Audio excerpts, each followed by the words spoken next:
What's up, guys? It's time for me to make my Super Bowl 60 prediction. Let's get into it. We got the Seattle Seahawks taking on the New England Patriots.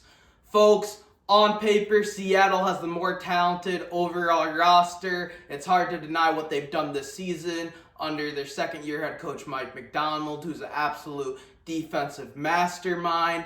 This defense is not only number one scoring defense in the league, not only the number one defensive value scoring average, but the sixth best defense in the NFL. They have playmakers all over the field. On the offensive side of the ball, they have the Offensive Player of the Year in Jackson Smith-Njigba. They can run the football effectively with Kenneth Walker, and Sam Darnold has revitalized his career.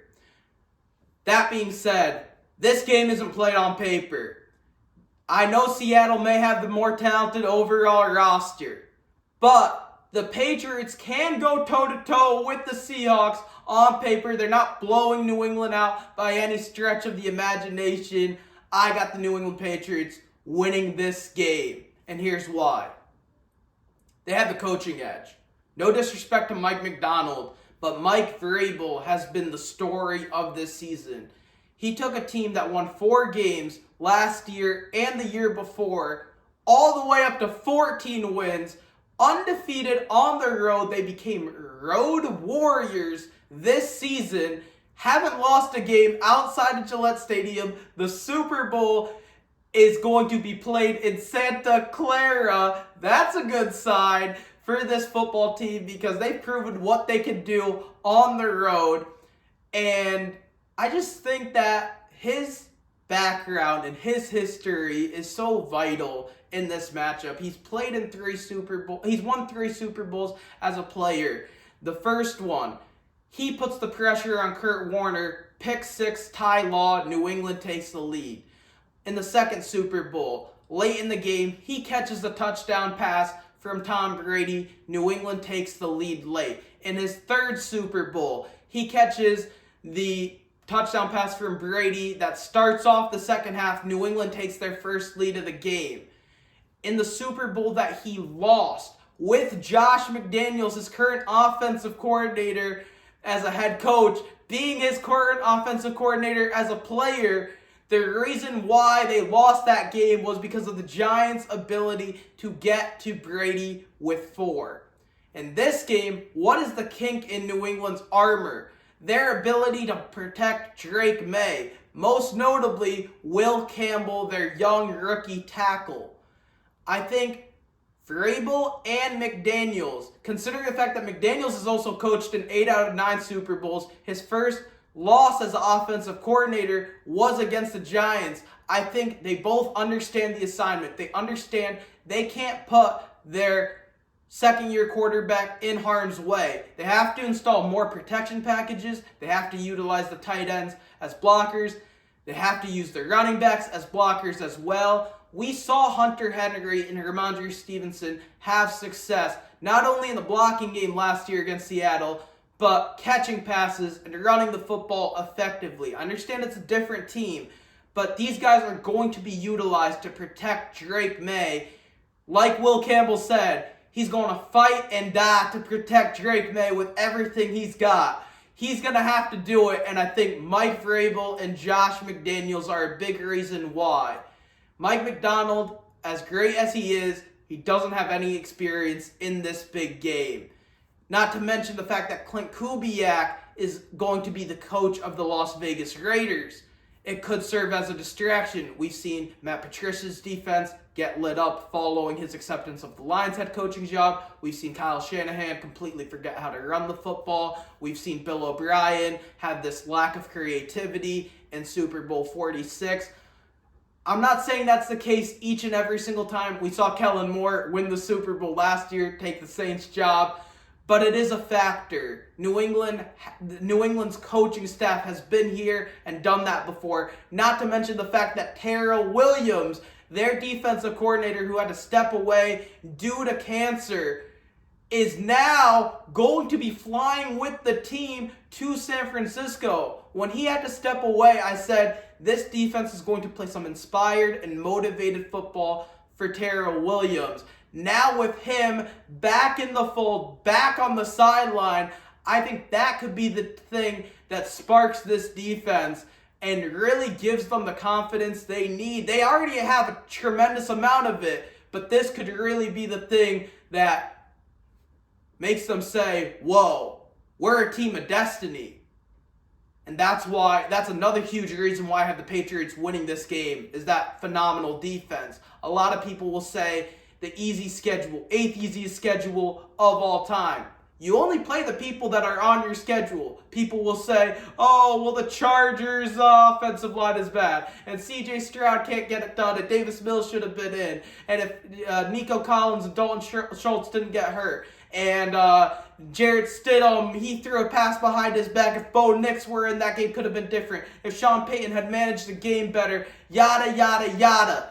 That's all hogwash. The Patriots are in the Super Bowl. You could call them a fraudulent team, but you could say that until you get punched in the mouth, and I think this defense is about to punch Seattle's offense in the mouth. Seattle's going to wake up in this game and feel like, whoa, oh, we didn't see that coming. Because Seattle has not played a top 15 defense since December. People want to talk about New England's path? Well, let's talk about Seattle's path. They've had a relatively easy path going into this game. I know people want to say the Niners, oh, they had a shot to get the number 1 seed. The Niners were a hospital squad, people. Come on, let's stop with the nonsense. People want to say they beat the Rams, and although that is a good win, the Rams' defense fell off a cliff. The 3 biggest reasons why the Rams lost that NFC Championship game and lost the game before was because of their defense that really struggled in December and January. We saw Bryce Young light them up. We saw Kirk Cousins light them up. We saw Jared Goff light them up. We saw Bryce Young do it again. We saw Caleb Williams do it again. Darnold lighting it up and having his best game really shouldn't be that much of a surprise. I was shocked that it happened, but I didn't think it was impossible. And going into this game, he's going up against a tougher defense. He's not playing in that controlled environment. He doesn't have the 12th man on his back, riding with him. It was so important for Sam Darnold to get the number 1 seed this year. Last year, we saw him crumble against the Lions the final week of the season with a chance to get the 1 seed. He fumbled the bag. This year, he didn't even play that well against San Francisco in the final week of the season or that playoff game. He didn't have to do much. I give him credit for winning, but Sam Darnold is going to have to be the reason why Seattle wins this game, and I just don't see it.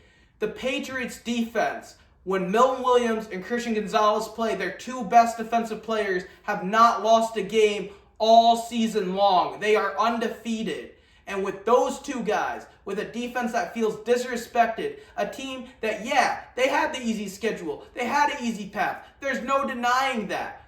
But you know who else had an easy path? The 1999 Rams, the Miami Dolphins way back in the day, who got to the Super Bowl, who had easier schedules. They ended up winning. Their Super Bowl rings cannot be questioned considering what they did. And if New England's defense rises to the occasion, they very well could be Super Bowl champions, and I expect them to rise up because unlike some of these other teams that have come in saying, let's stop JSN, we have to bottle him up, none of those teams have the luxury of having the 2nd best cornerback in all of pro football. New England can double JSN, they can put Gonzo on him all game long, and Milton Williams, Christian Barmore up front will limit Kenneth Walker's ability to run the football. They're going to want Sam Darnold to beat him, and I just don't know if he can. That ties into my bottom of the barrel line, and that is my sentiment with both of these teams all season long. With Seattle, I said Sam Darnold's going to turn back into a pumpkin. Sam Darnold, best game with the Jets. He lit up the Cowboys. He followed it up by turning back into the mono ghost that we all know he is. His best game with the Vikings was against the Packers. Minnesota had a shot to get the number 1 seed. He fumbled the bag against the Lions. He fumbled the bag against the Rams. In the championship game with the Seahawks, his best game in Seattle, his best game ever. he lit it up. But now he's going up against a tough, stingy New England defense. I don't think he's going to light him up. I think history is going to repeat itself. And Sam Darnold, although I don't expect full-blown pumpkin mode, Sam Darnold will struggle in this game. On the flip side for New England, despite the Patriots having this easy schedule, despite not being a juggernaut, despite, not having as much talent as some of these other teams, my sentiment has remained the same all season. This team is legit because May is legit. I understand Drake May has struggled. I understand people want to say he's Trent Dilfer. He's Rex Grossman. He hasn't played well in the playoffs. He's not that guy. He's struggled against elite defenses. Seattle has an elite defense. They're going to bottle him up. But Drake May understands the assignment. Drake May will manage this game when he needs to. Drake May, unlike Matthew Stafford, embodied the word value better. Drake May, unlike Matthew Stafford, will not go 0 for 7 on third down. Drake May will utilize his legs in key situations, something that this Seattle defense has not seen. If they had played more mobile quarterbacks, who knows if Seattle's even the 1 seed? We saw Cam Ward have success against this defense. It was a blowout. And Seattle ended up winning, but Cam Ward really impressed me. We saw Phillip Rivers come off his couch, him being his immobile self that he's always been, and he almost pulled off the upset against the Seattle defense. Sam Darnold's not playing in a controlled environment. Seattle's defense is going up against a mobile quarterback, something that they really haven't seen. And May, despite his struggles in the playoffs, has cracked the code against the Chargers, against the Texans, with late touchdown passes in the fourth quarter, and against the Broncos by utilizing his legs in the second half.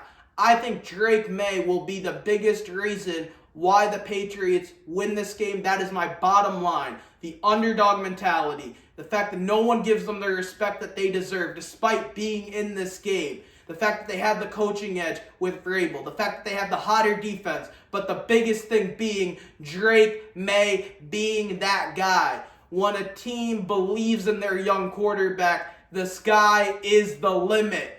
We've seen Harold Landry in the Saints game say, wow, Drake's balling right now. We saw Kayshon Boutte say, do anybody know what they mean when they say Drake May? Like, what does that mean? We saw Stephon Diggs sign with New England and compare him to Josh Allen. We saw Caleb Chason 2 weeks ago say, Drake done carried us all season. It's not our defense that's carrying him. This guy is special. And this guy is special. And he will turn back. I believe Drake May will turn back into Drake May, and Sam Darnold will turn back into Sam Darnold. This is going to be a defensive-minded game. This is going to be a great game. This is going to be a classic. But I have the Patriots winning 23-20 on an Andy Borregala's 43-yard field goal. Drake May is your Super Bowl MVP, and the New England Patriots are your Super Bowl champions. Thank you guys for watching. Hopefully you liked this video. Be sure to subscribe and hit that thumbs up, and let me know what you think in this Super Bowl matchup. Thanks, guys.